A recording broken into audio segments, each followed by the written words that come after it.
Oh, tara. Saglit, Papa. Hindi na ako sasama. Saka pa, ha? Bakit? Papa, kailangan kong asikasuhin yung delivery kay Mr. Policarpio. Natuwa kasi kay Jesus eh. Hindi pwedeng mawala si Jesus sa burol. Kaya nga, Papa, ako na ang aako ng trabaho niya. Hindi pwede.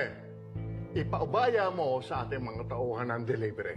Papa, mas importante ang negosyo kesa sa pagpunta natin. Mas importante para sa mga kabalyero na makitang buo ang mga Montenegro. At kapag ako ang nagsabi, susunod ka!